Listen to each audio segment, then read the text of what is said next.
KUAM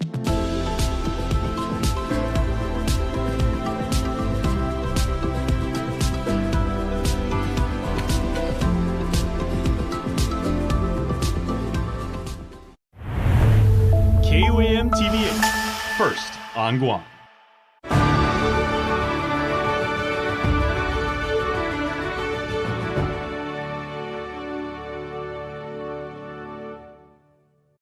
KUAM News headlines are presented by Calvo's Insurance, protecting Micronesia for 85 years. Matson and the Adahi Itano program. Apply at matson.com. Cars Plus, Guam's automotive leader in sustainability and electric vehicles. Learn more at carsplusguam.com. McDonald's of Guam, I'm loving it. And King's Restaurant, serving your local breakfast, lunch, and dinner favorites for over 45 years.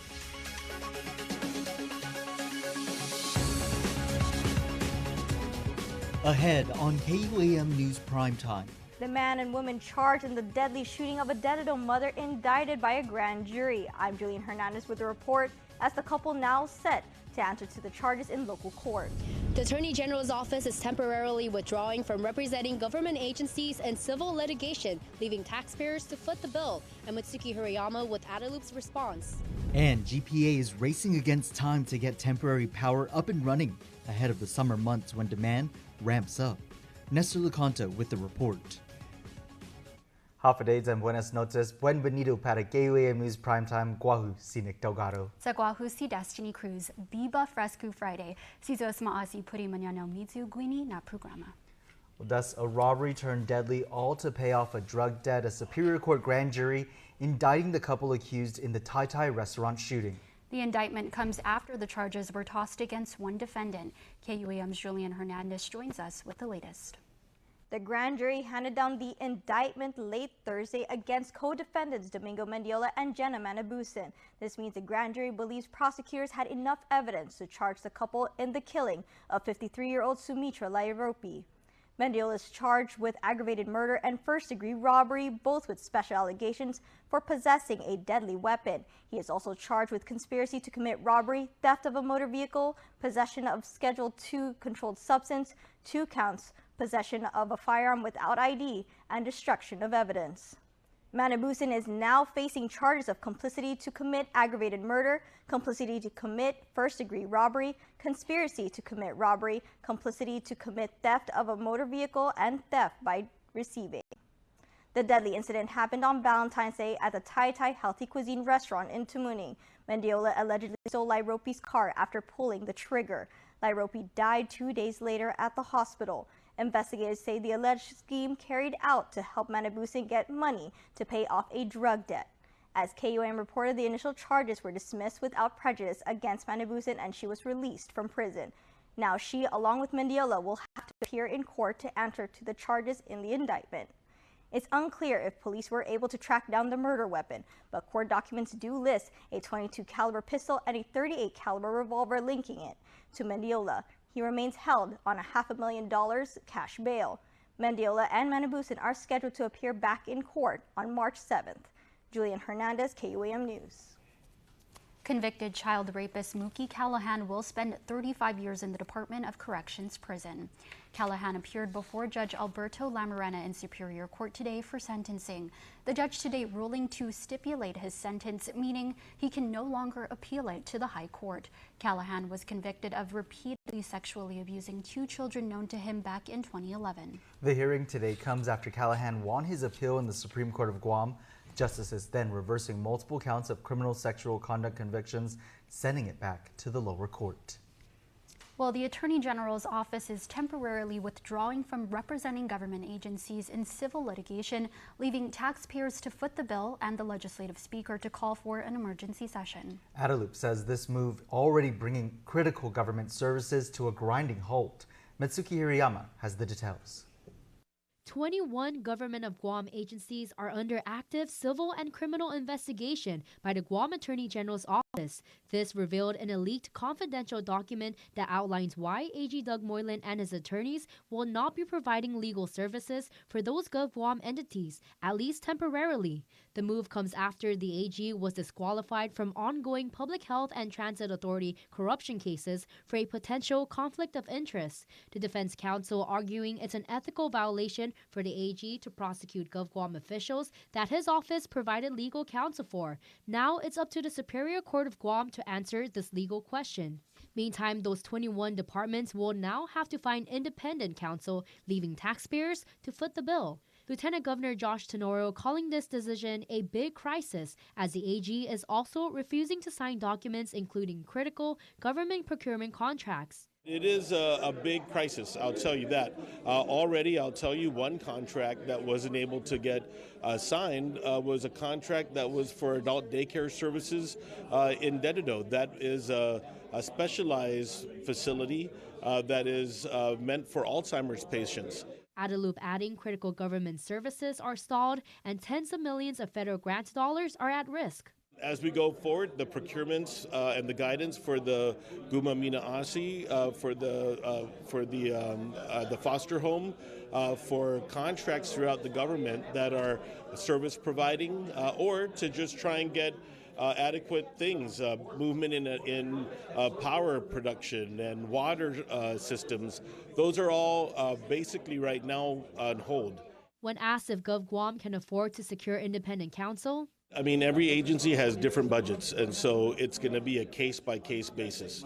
There isn't, and I'll tell you right now, this is a very active issue and changing by the hour. So I would say that you just have to wait and see over the next few days what the impact's going to be. We try and minimize it.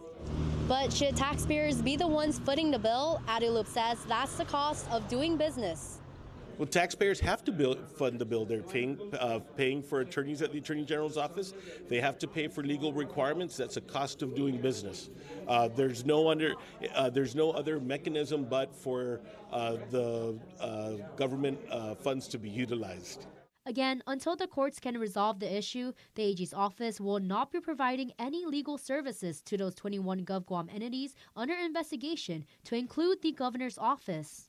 Are you aware that the Office of the Governor is also under investigation? Well, we're listed on there, so I guess, I don't think I could comment on prosecution since that's the job of the Attorney General's office. But I understand that letters were given to all government agencies. So, yeah, that's prosecution is under the Attorney General. That's his prerogative and that's his discretion.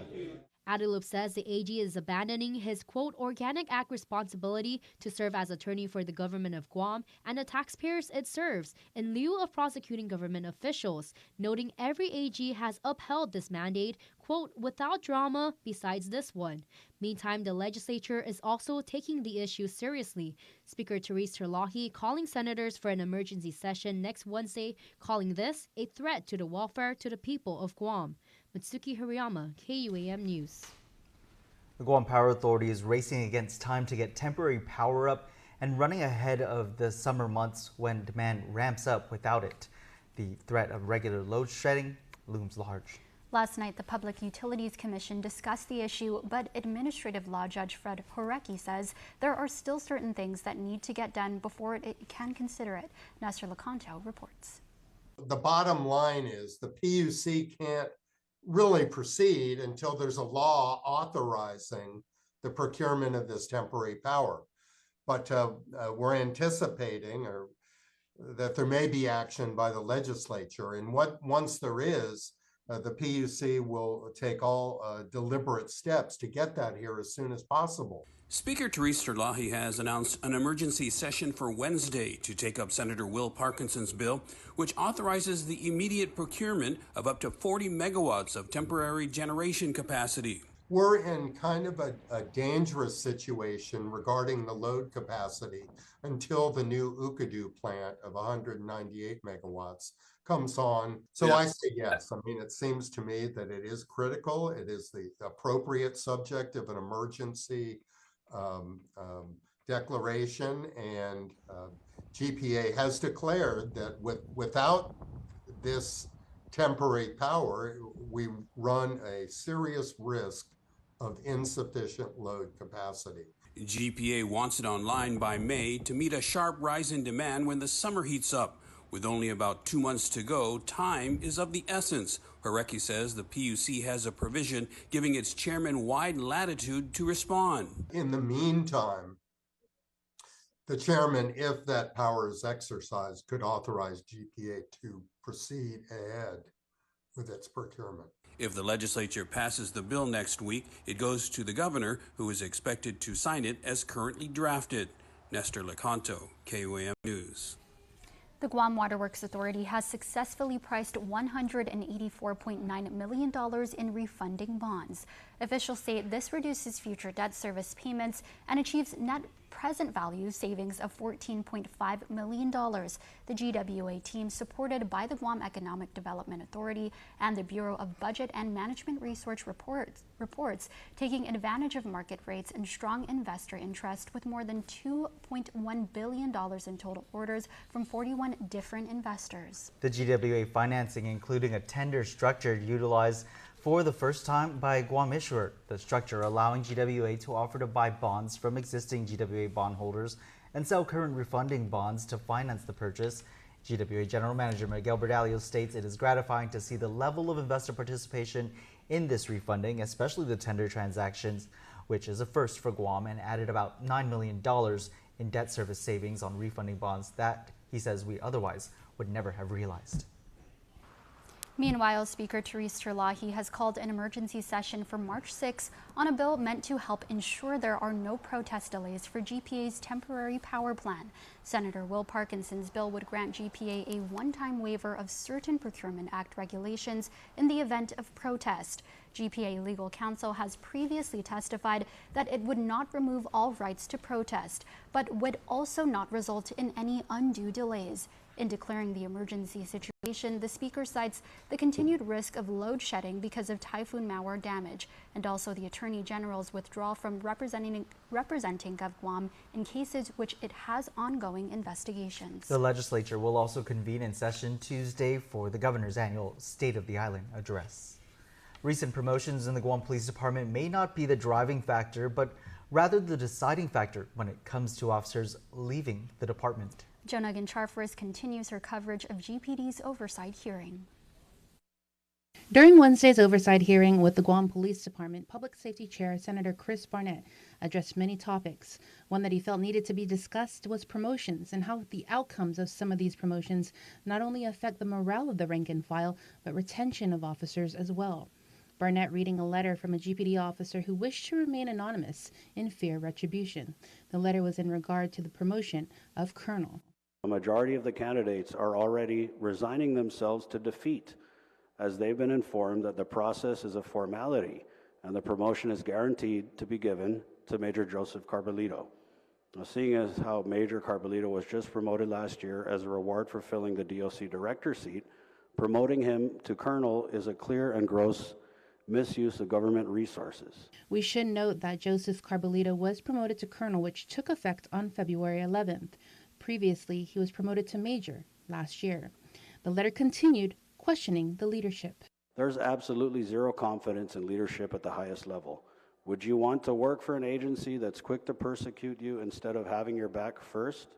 No positive changes. Everything is reactive versus proactive. Senator, you have publicly questioned why officers are leaving the department at an alarming rate, and this is exactly why. GPD Chief Stephen Ignacio's response to the letter? The promotion cannot be political in nature because it is a merit-based promotion in line with the DOA personnel rules and regulations, first and foremost. Two, there was a board that was composed and they formulated their own questions and interviewed the candidates that came up. With the exception of maybe one candidate, every other candidate that was on that list had a fair opportunity to be interviewed for this promotion as well. There's steps and there's processes in place, and that's why it's called a merit promotion at the end of the day. Will the recent promotions be the deciding factor of police officers leaving the department? Only time will tell. Jonagan Charfris, KM News. Next week, we will dive into what it's going to take to recruit and retain police officers and get numbers at GPD to be where they need to be. Time for a quick break, but keep it here. You're watching KUAM, your leader in local news. Half a Day Fresco Fridays on KUAM News. Presented by Fresco Clothing, original custom design apparel of Guam and the Marianas. Located in Hagåtña, just across from the Gani Shopping Center. Troy Polamalu Safety, a.k.a. the Quiet Storm. Troy's seen more out of the corners of his cold steel eyes than most mortal men have seen straight on. The last thing an offense would witness, a fury of flowing mane incoming at high speed. Hey! Cat-like quickness and supernatural instincts like Troy's only come once in a lifetime. And oh, how grateful we are that they came in ours. No one made the beloved burg of Pittsburgh feel quite as safe as this safety. The Hyundai Tucson with advanced safety and tech, because even safeties could use a little more safety themselves.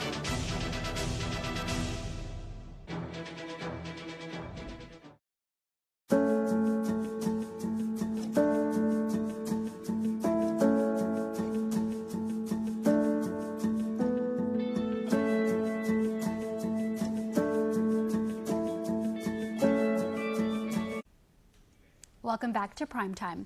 While 11 million individual tax refunds is being paid this week, more than 10,000 filed their 2023 returns early.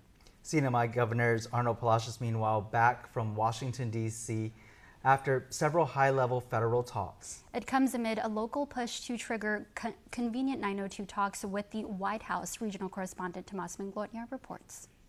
NMI Governor Arnold Palacios is back on Saipan after his trip to D.C., where he met with the nation's governors and federal officials to advance the Commonwealth's agenda.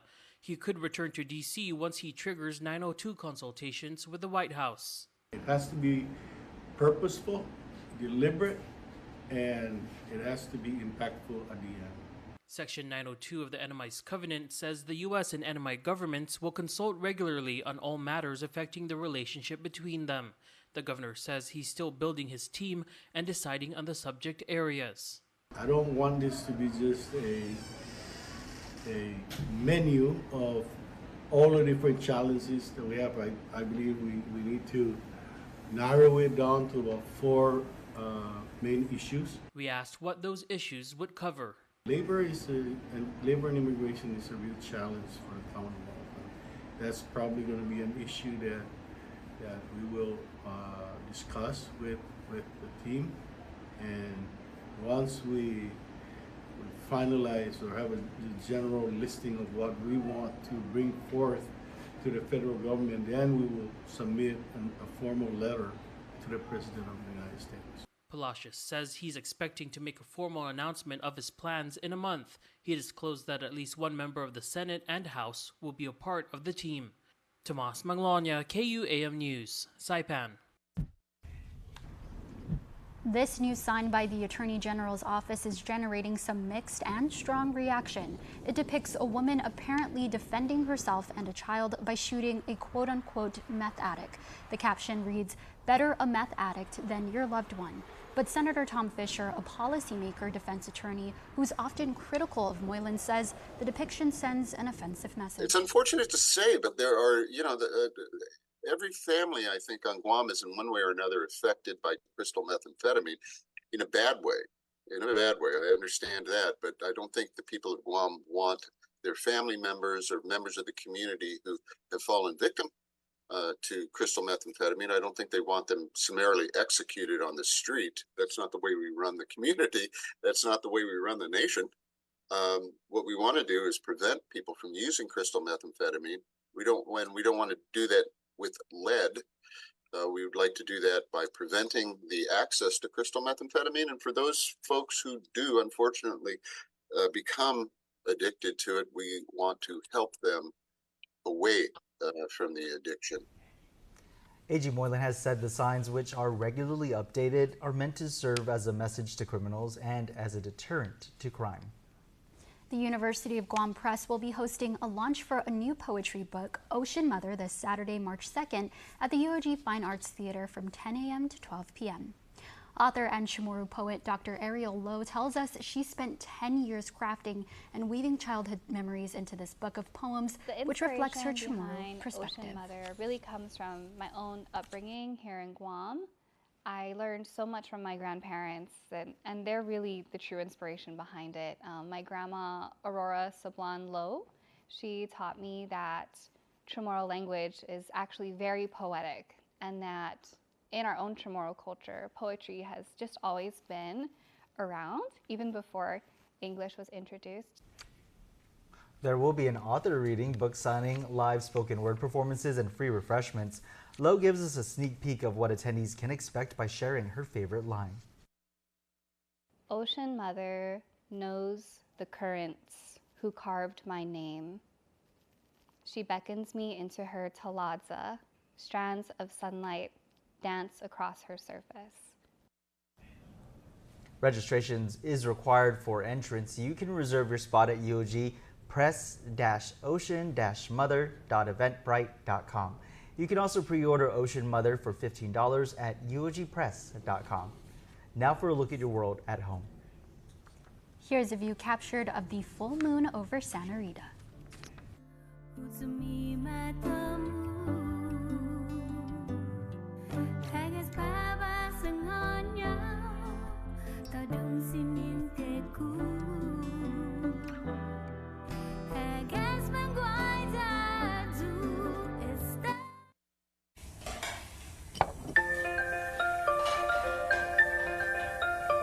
Honey, do you want some milk? Do you ever wonder how your favorite products make their way into your local stores? Most arrive on state-of-the-art Matson vessels that transport containers of food, household items, equipment, and supplies into the islands every week. Because we know that you depend on us, we work closely with our partners to ensure that our shipments arrive on time, all the time, so you can find your favorite products when you need them. We transport the region's most precious cargo that supports successful businesses and promotes a better quality of life for our families. Matson is proud to have been the hometown shipping carrier for Guam, the CNMI, and Micronesia for the past 25 years, and you can count on us to be here for generations to come.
Yeah, keep the smile on your face. The moments you can't replace.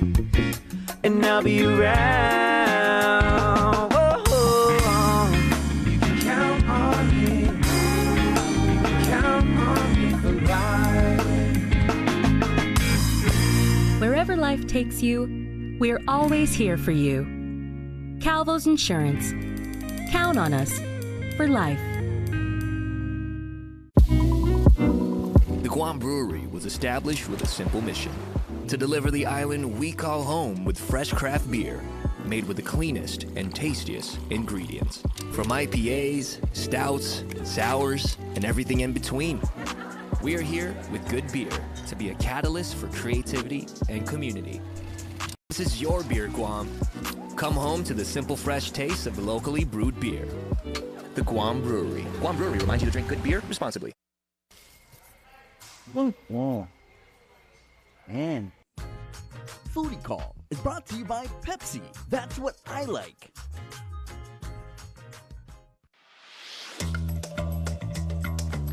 Dudes. Yo. Dude, let's go chow. Yeah, shoot, I'm down. Shoot. I'll meet you there. I'll meet you there.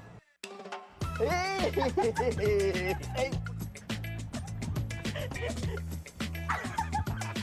Hey, my friend. Here. Hey, ready to chow? Shoot, let's go.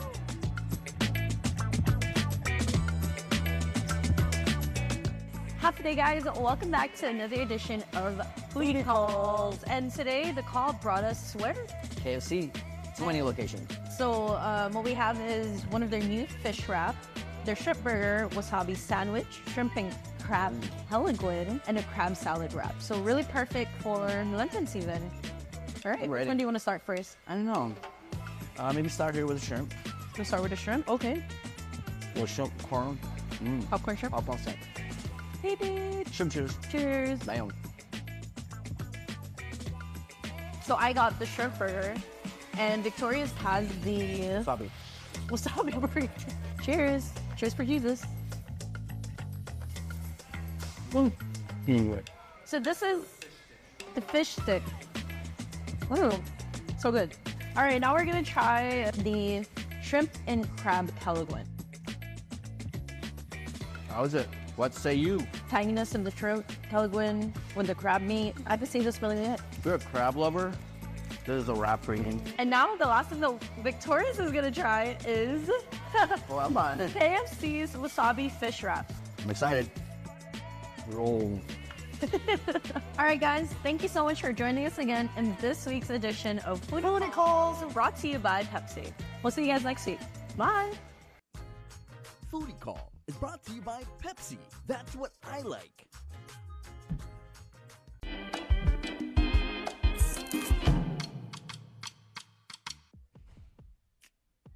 Okay, half a day, everybody. I know I've been seeing the DMs. I know you guys like the shirts. Here's today's shirt. Thank you so much for saying that. I used to work at Blockbuster, right, in college. You know what also works? The Dedido Pool, and it is reopening tomorrow, so go check it out. 10 a.m. The ribbon is going to be cut. It was closed 4 years ago.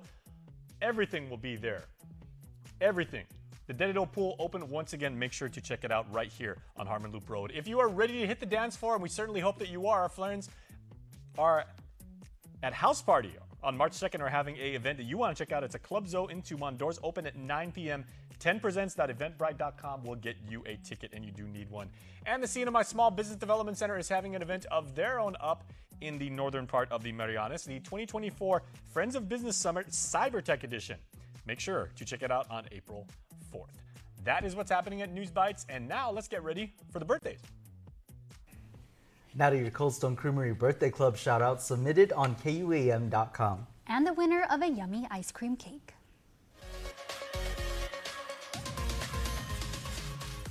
All right, my friends on Guam and worldwide, the first day of the third month of 2024, and Robert Field, Dad and Papa, happy birthday to you. Your family and friends are all saying we love you and we hope you had a fantastic birthday today, sir. Robert Field, our birthday celebrant for today. And let's roll right into this week's Cold Stone Creamery Birthday Club winner, because Kiani Joy Cabrera Hernandez, who was born on the 26th of February, has a ice cream cake coming her way. So Kiani Joy, please let your family know that we'll reach out to all of you and let you know when you can redeem your prize. Congratulations, and we hope you have a fantastic extended birthday.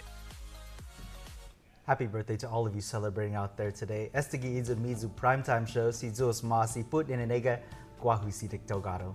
Guahusi Destiny Cruz Nafan Safu Hamzu Zagose Iponi. And I just need to add, we need to do a special shout out to Rokin John Sianco, who provided us these beautiful marmars. Thank you so much. Viva Mesh tomorrow.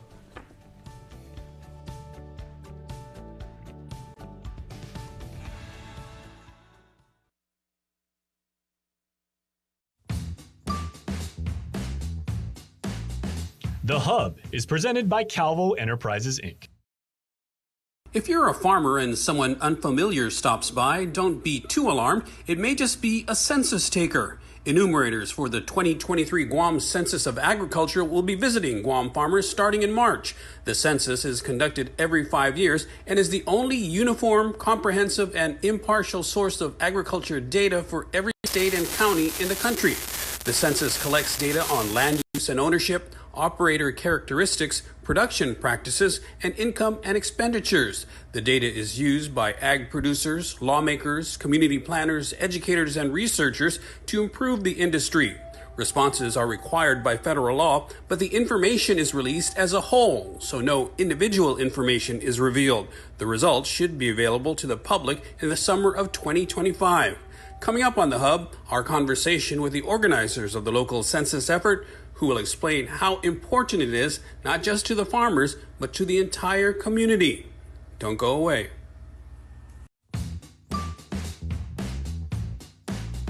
The Hub is presented by Calvo Enterprises, Inc. Guam's auto appearance specialist, Elegant Reflections, has been providing the automotive industry with professional detailing and car care products at its highest quality, from complete detailing, full interior detailing, exterior detailing, headlamp restoration, hand washing, seat and carpet shampoo, engine degreasing, undercarriage cleaning, paint sealant, fabric protection, paint oxidation removal, and so much more. Visit us at our new location. Call 646-5555 for an appointment. Elegant Reflections, Guam's auto appearance specialist, over 20 years of experience.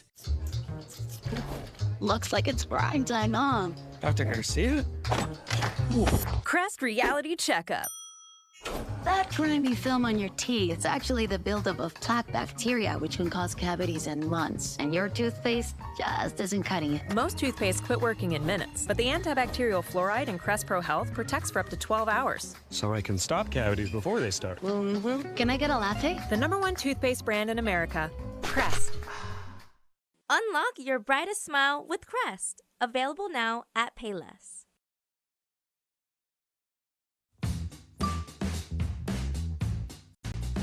The Hub is presented by Calvo Enterprises, Inc. Hafa everyone, and welcome to The Hub. I'm Nestor Lecanto. This week, we're going to talk about the upcoming Census of Agriculture, and our guests are Peter Barcinas with the UOG Cooperative Extension Services. His guest is Zulma Riberas with the USDA National Agricultural Statistics Service, and Roy Gamboa is the Deputy Director of the Guam Department of Agriculture. Thanks for joining us, folks. Thank you. Hey, thanks, Nestor. All right, Pete, let me start with you. Tell us, first of all, just to give us the foundation of the discussion, what is the Census of Agriculture and what's it for? For those familiar with any kind of census or big surveys, a lot of organizations rely on the reference, what are the official information about a particular issue or whatever, activity that the government monitors or tracks. So the census, we recently completed the census of population for the entire island, and now it's our version of doing a comprehensive survey of Guam farmers. So the foundation for this Census of Agriculture is part of our relationship with the U.S. Department of Agriculture. They oversee at the national level farmers across the nation filling out a similar census, And our version of localizing that census for Guam is our turn now to do our count. This survey is done every 5 years. And from the last survey, we hope to increase our coverage of qualified farmers that meet the farm definition. All right. And Ms. Zilma, maybe you could elaborate on, what the importance of this census is? The importance of the census is that it is the official source of agricultural statistics for Guam. And these are the numbers that the U.S. Congress will look at when there's any typhoon or when funding related decisions are made. These are the official statistics for the number of farms and the production on the island. Okay. And Roy, what is the Department of Agriculture's role in all this? So Department of Agriculture has a great relationship with the University of Guam. Obviously, we are committed to helping by providing lists of our bona fide farmers here on the island of Guam. And if need be, use our field technicians, our agricultural technicians and agricultural management specialists to possibly help with the introductions of the farmers in our programs, just to make the census move a lot smoother. All right. And Pete, this will begin this month. How is it shaping up? Do you have enough enumerators? Are you reaching out already to farmers through Department of Agriculture, as Roy mentioned? Part of our first phase is doing definitely the outreach and trying to get the word out through the right way. Doing our version of courtesy visits with all the cooperators that are supporting this work. Last week we met with Bureau of Stats and Plans and Roy's, attending a meeting on just having the pre-conversations on where we can, rally behind the kind of work that's ahead. So this is what we call our first phase, is massaging the official reference list, validating it, making sure that there's no duplicates. So a lot of that is the in-office admin part. But in terms of the field work, this is always the heavy portion of the expectation. Of course, any kind of survey work is temporary work for those that opt in to become what we call field enumerators. So we often turn to our student population at the university to, incentivize them to take on some, short-term income opportunity and gain some survey fieldwork experience. So we started the enumerator training last week. So we're expecting to do several phases of the enumerator training throughout the period.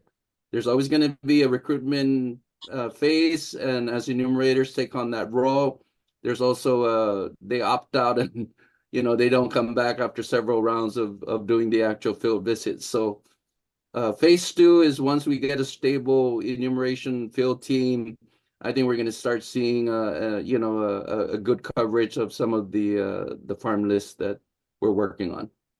All right. And Zolma, can you just kind of elaborate on how data, in your experience, has helped benefit the agricultural industry and farmers in particular?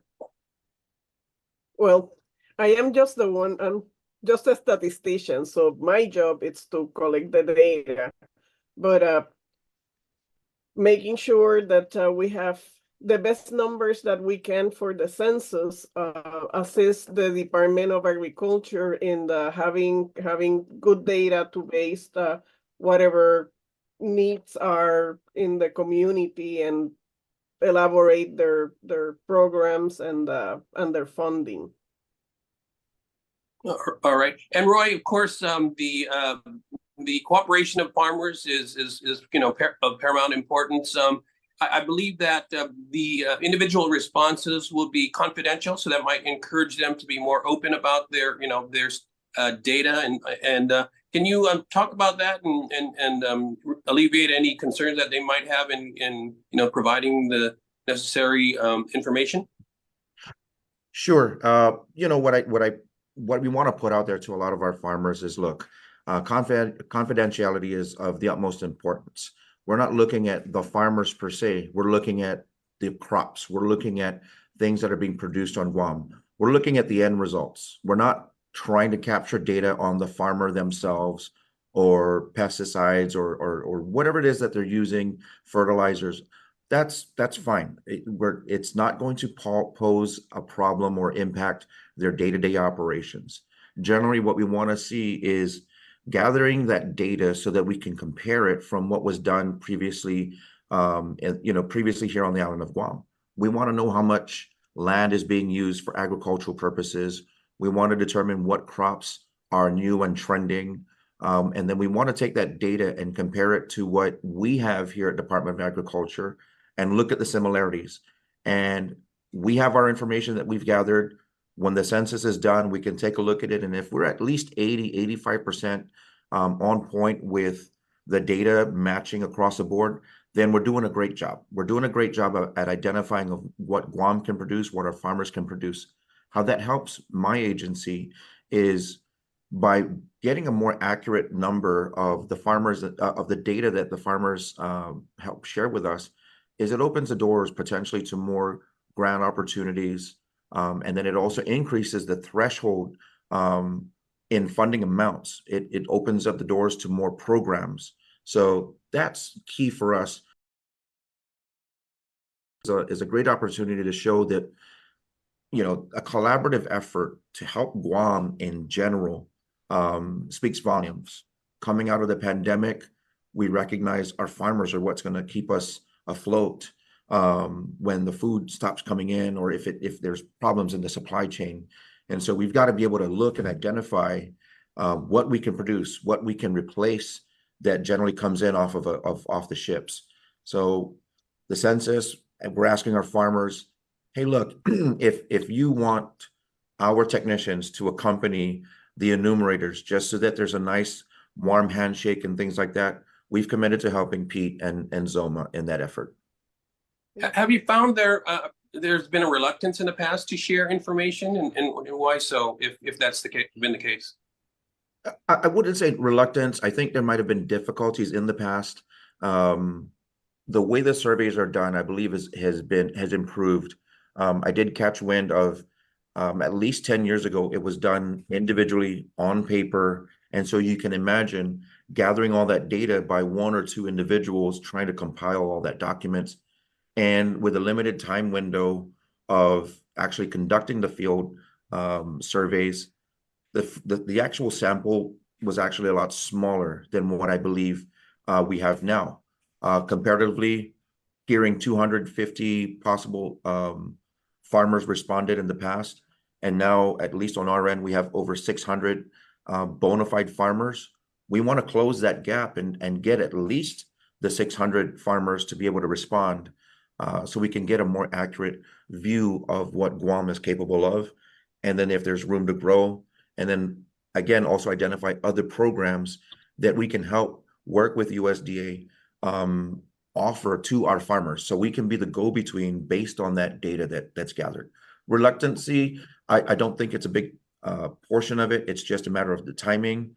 And now that there's a bigger drive with a collaborative effort between the University of Guam, the census team, and our agency, I think we'll get a lot better results this time around. Yeah, Pete, I mean, going from 250 to 600, that's a big jump. Are you guys prepared to handle that increase?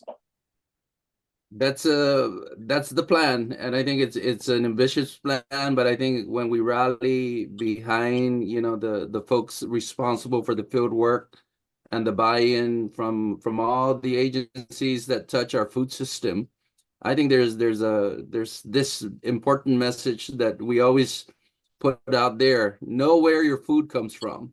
And from an island standpoint, that tagline is also borrowing Hawaii's version of a bumper sticker: agriculture, your life depends on it.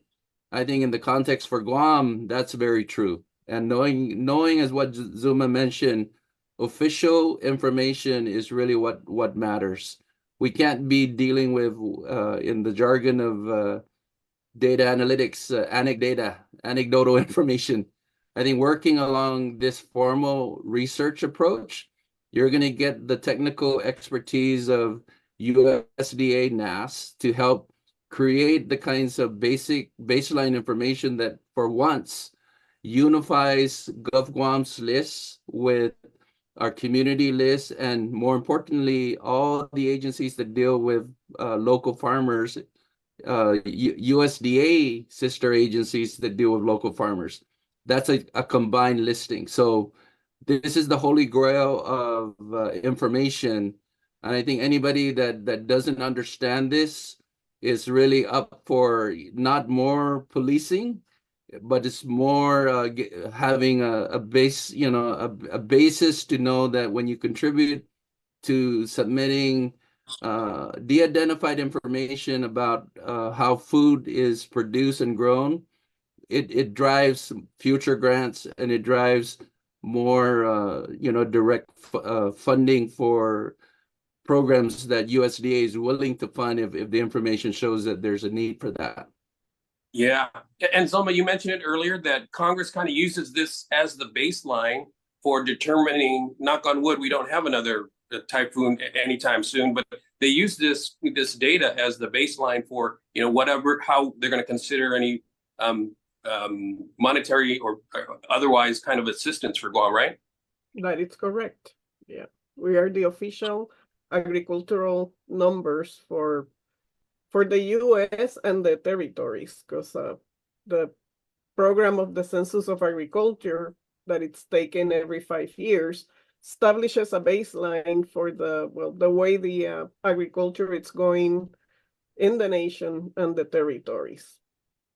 Yeah. So how does Congress and the U.S. Department of Agriculture use that information? How do they evaluate it in determining how much assistance to provide?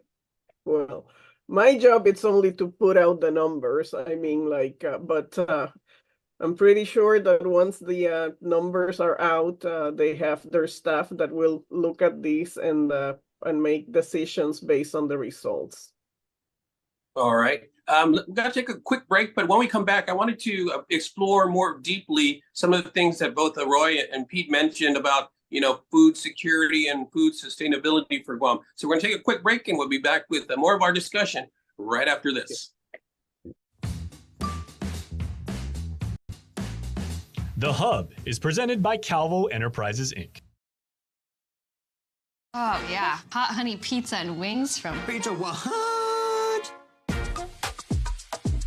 Pizza What? Pizza What? Hot honey pizza and wings. It's the first new flavor to make you say, pizza what? Brian Dawkins, safety, AKA Weapon X. Brian laughs at audibles, laughs. For there is nothing he does not anticipate. He is never caught off guard because his guard is always up. His skills of perception are honed like talons. Brian sees all. He knows all. Dominates all. His defensive prowess is feared the world over. The all-electric Hyundai Ioniq 5 with advanced safety and tech. Because even safeties could use a little more safety themselves. Search for your Hyundai Ioniq 5 today.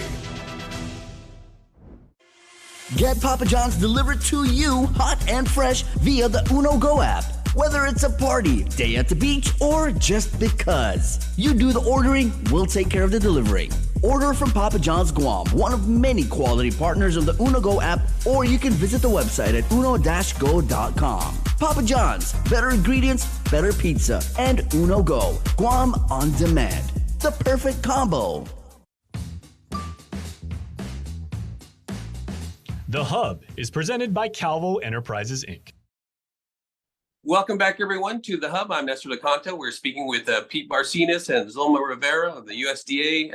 And Pete, of course, is with UOG Cooperative Extension. And Roy Gamboa is the Deputy Director of the Department of Agriculture. Folks, we were talking before the break about, how this census that you guys are going to be doing this month will help with, not only just gathering baseline information about farming on Guam, but also maybe help in projecting what Guam's food needs are and how important food security is. So I wanted to dig deeper into that discussion, Roy. Talk about food security and food sustainability on Guam and where we're at right now in the aftermath of Typhoon Mawar, which kind of exposed a lot about that issue. And thanks for bringing that up, Lester. We're very similar with Hawaii when it comes to our reliance on imported food stocks, imported food items.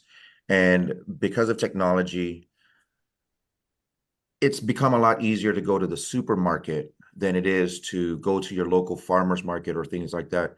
And we're trying to bring back the resurgence and the importance of the farmer. Ask most 5-year-old kids, where does food come from? And they'll tell you it's the supermarket. But in truth, it comes from the farmers. And we definitely want to support, of course, the efforts with the census, because it's going to allow my agency to seek out not only more grants, but larger grants to help reduce the reliance on the imported food items. I believe Guam relies at least 98% or better on for food coming in from off island, coming in from the ships. Hawaii is closer to 95 or 96%. And in recent trips out there as well, the overall goal out here in the Pacific is to become more self-sufficient. We've got the Bonafide Farmers Program, where it's not only commercial farmers, but now we also have subsistence farmers. We've worked out micro grants for people that are interested in just getting into farming, where you can grow in your backyard. And we definitely want to look at these programs where I believe we're coming up on grant for the micro grants. We're looking at phase 4 coming out, where it's going to be close to an additional 200,000 that'll be awarded to individuals that successfully meet the criteria. Now, 200,000 sounds great, but I'd rather be saying we're going to be giving out $1 million or $2 million to expand and help them grow and replace these items. And so food sustainability is a huge priority for our agency.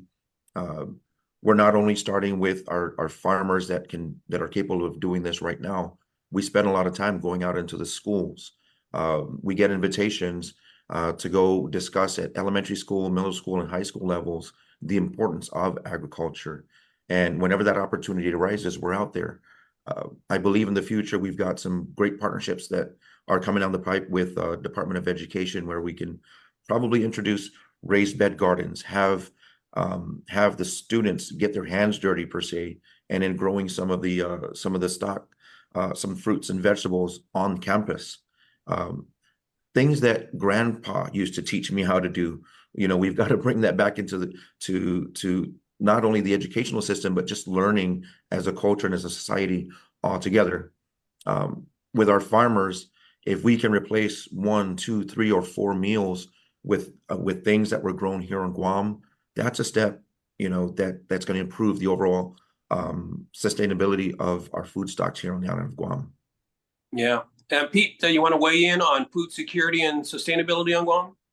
Oh, I'll comment on that using the recent message by the Secretary of Agriculture, Department of Agriculture, the USDA side.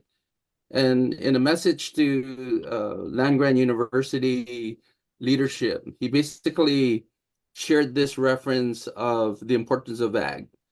If you really understand the role of food in a nation, what Roy just mentioned about import substitution, this is the magic that has yet to be clearly identified of how do we figure this equation out. And he mentioned 2 key things that farmers are really interested in. One is the ability to grow the best food and the highest quality. And 2, which is really a big issue in the U.S., is the next generation of farmers. And I think this is what is so striking, is that if you see what's going on in our island community, the pace of economic development and development in general, we're seeing open land being given up, agriculture land being giving way to economic development. And that's what's happening in the nation. So farm displacement is beginning to take on a different toll. And at the rate we focus on looking at not just the number of farmers, we're also in that census, we're looking at the number of arable land that is being displaced, when we lose a farm operation. So these are the telltale signs that impact how we do food programming. At the university, we have programs that try to touch areas where farms are impacted by, invasive species. Introduction to, when the more we import, the risk is there to bring uninvited guests that will affect not only our food system, but our entire green environment. And that's already, you see that with the rhinoceros beetle. The other side to this is also climate change. We're seeing different avenues of how this is taking a toll. And I think the most recent is the Marshall Islands on just normal weather impacting, saltwater inundation. Over time, I think Guam is going to be vulnerable to those kinds of risks around climate. And how that impacts farmers is our ability to be on the forefront of what's the risk to our local farm community. Because when you start discounting that kind of impact, you're looking at like Mawar, there's a displacement of almost 6 to 8 months of local food production. By the time that gets into the food system, farmers still have to rely on making a living. So your question to Zuma earlier about the value of this kind of information is also tied to economic programming. How do we incentivize farmers to get into food production? When you really look at the bottom line of this effort, Nestor, this is pure workforce development. You're having farmers get involved in self-employment initiatives that really translates to keeping money that we can circulate in our local economy in Guam and not leaking out. If you've been to the supermarket lately, our local produce is receiving a high price, but it also creates a displacement in our ability to buy that because we're being priced out of our, the market when we can't afford to buy even local eggplant or local cucumbers. So that's that game that we have to balance out in terms of we can encourage food production, but then at the same time, we can't be pricing ourselves out of the market. All right. Real quickly, only got a couple of minutes left. Ask Roy and then you, Pete. Roy, first to encourage the farmers to participate in the census. Sure. Hey, buenas, hey, farmers out there with participating with the Department of Agriculture. We highly encourage you to welcome Mr. Pete Barcinas and the enumeration team onto your farms. Like we said a little bit earlier, we want to gather the data that they need to get an accurate count of where Guam stands with agriculture in general. This will give us the opportunity, hopefully in the future, to avail of more programs and economic funding so that we in turn can help you. So please, if you can, please know over the next 3 or 4 months or so, Pete and his team, Zalma and their team, will be coming out to your farms and show them the good old tomorrow hospitality and island hospitality and welcome them in. So appreciate that. All right, Pete, real quickly, you need more numerators, yeah? If you're looking for part-time income, passive income, this is the way to go. If the government is looking at, big issues in the community, food definitely is there, and we need people that are close to the source of our food system. If you want this fieldwork experience, knock on our doors and we'll provide the training. And if you meet those conditions, you'll be part of our field team. All right. That's Pete Barcinas with the UOG Cooperative Extension Service. Zulma Riveras is with the USDA National Agriculture Statistics.